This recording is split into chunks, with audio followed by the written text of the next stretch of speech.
They say an architect builds dreams. I spent my life building them. Not just structures of steel and glass that pierce the sky, but a life. A meticulously constructed existence. Every beam, every joint, every finish chosen with purpose. My home with Eleanor was the ultimate expression of that philosophy. Our home. White walls, clean lines, art curated over years. A garden that bloomed with precision. Every piece had its place. Every detail mattered. And Eleanor, my beautiful, brilliant Eleanor, was the cornerstone. She was the light in every room, the warmth in every embrace.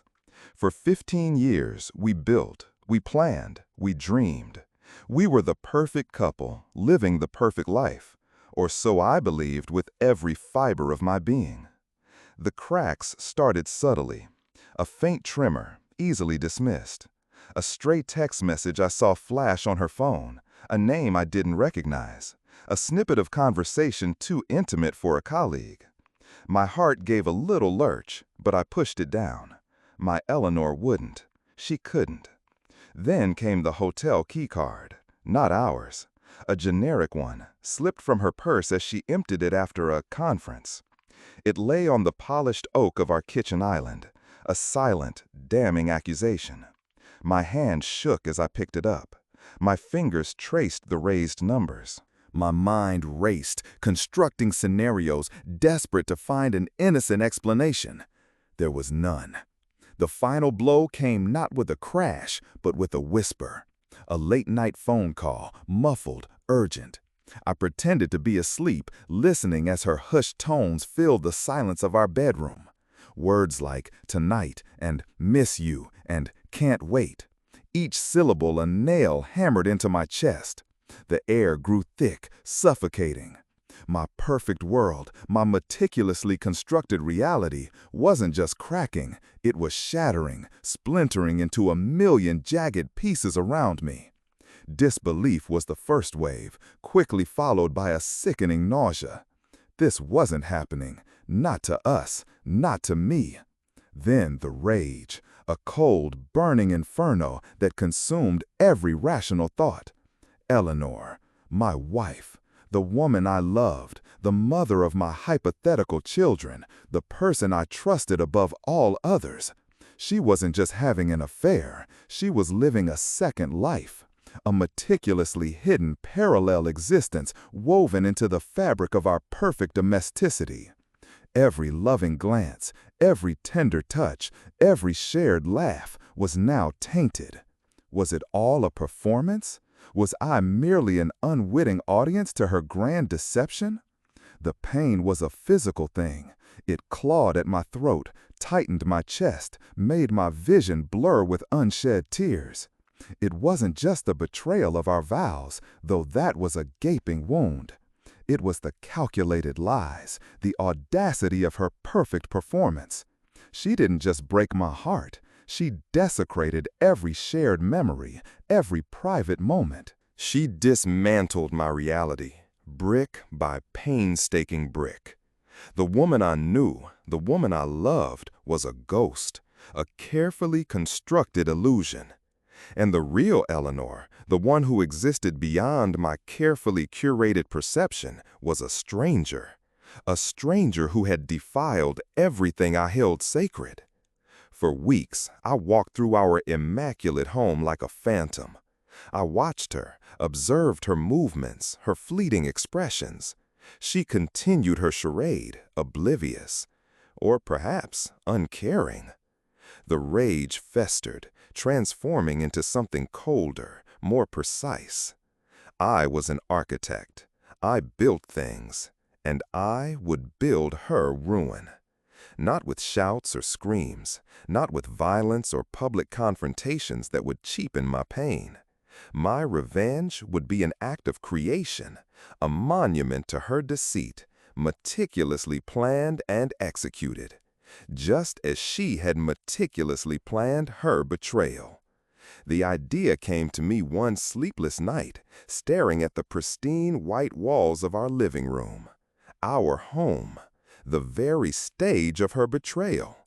This place, once a sanctuary of love and trust, would become her open tomb. I would transform it. But not physically. I would transform its meaning.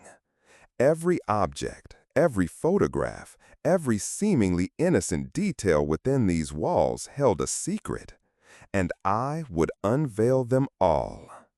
I started small. The first item was a delicate ceramic vase, a gift she'd given me on our 10th anniversary. To our enduring love, she'd said, her eyes shining. Now I knew where she'd been that day. Not at the flower market, but at a boutique hotel downtown with him. I found the receipt, tucked away in an old purse, time-stamped an hour before she'd presented me with the vase. On my laptop, I began to build a digital blueprint of our home. Each item was a node, a clickable point, an entry in her meticulously documented downfall. The process became my obsession. My pain transformed into a chilling focus. I installed miniature, high-resolution cameras, not to spy on her, but to capture the physical reality of each object in its domestic setting. Then, the meticulous excavation of her deceit began. My architect's mind, so adept at structure and detail, now turned to the architect of her lies. I sifted through old bank statements, cross-referenced credit card charges with dates of her business trips or girls' nights out. I retrieved deleted emails from a recovered hard drive, pieced together fragments of text messages from old phones she'd discarded. Each discovery was a fresh stab, but also a surge of grim satisfaction. I was building the truth. The perfect framed photograph on the mantelpiece of us laughing, arms around each other on a weekend getaway. It was taken the morning after her first tryst, I now knew. The itinerary for that trip, carefully preserved in our travel folder, detailed the hotel. The room service receipt, found tucked into a forgotten brochure, showed a breakfast for two when I had already left for a golf game.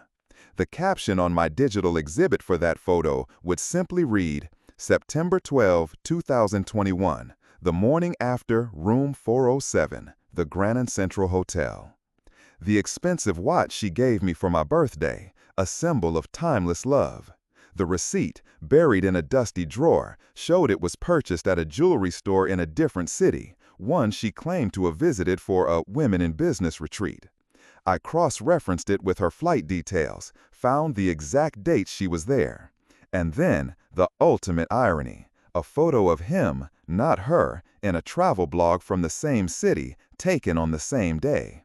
My caption, October 18, 2022, gift from a weekend away with him, not me. The dining table where we shared countless meals, where she sat across from me, her eyes twinkling as she spoke of her day. I remember one evening, she was particularly radiant, humming a tune I didn't recognize. I found a Spotify playlist on her old phone, a shared one with him. The song she was humming was on it, a specific memory, now tainted, meticulously linked to a secret digital footprint. I worked in silence, often late into the night, the glow of my laptop screen illuminating the room. The house, once our shared sanctuary, became my laboratory of revenge. Every creak of the floorboards, every shadow cast by the moonlight, felt like a silent witness. My feelings fluctuated between a chilling calm and a burning rage that threatened to consume me. There were moments of despair, when the enormity of her betrayal, the depth of her deceit, threatened to overwhelm me. But then, the architect in me would resurface. This wasn't about collapsing. This was about reconstruction, a reconstruction of truth. The digital platform was nearing completion. A clean interface, elegant and intuitive, much like my architectural designs. But beneath the surface, a labyrinth of interconnected lies, each linked to a tangible object in our physical home. I was creating a guided tour through a perfect marriage, meticulously peeling back the layers of a deception she thought was invisible. It wasn't just about sharing a story. It was about creating an experience, an immersive, undeniable demonstration of her elaborate charade. I planned the reveal with the same precision I applied to a building launch, an exclusive invitation sent discreetly to her closest friends, her family, her colleagues, and yes, my own. People who admired her, who envied our perfect life. They would be the first to see. They would be invited to visit the website, to click on the interactive map of our home, to zoom in on a framed wedding photo and see the caption that detailed her first secret rendezvous, linked to a credit card statement for a hotel room, to click on her favorite armchair and find the dates and times of the hushed phone calls to him, cross-referenced with her mobile bill. The day is today. The final checks are done. The invitations are queued, ready to be sent with a single click. Eleanor is out, probably with him, blissfully unaware that her meticulously built, picture-perfect world is about to narrate its own downfall, one damning detail at a time. My fingers hover over the launch button. There's no joy, no triumphant roar. Just a chilling calm, a sense of inevitable closure. The truth, in all its brutal honesty, is about to be unveiled, and the whole world, starting with those who admired her most, will be invited to watch. She built her lies on my trust. Now I am building her legacy on her deceit, and it will stand for all to see, forever.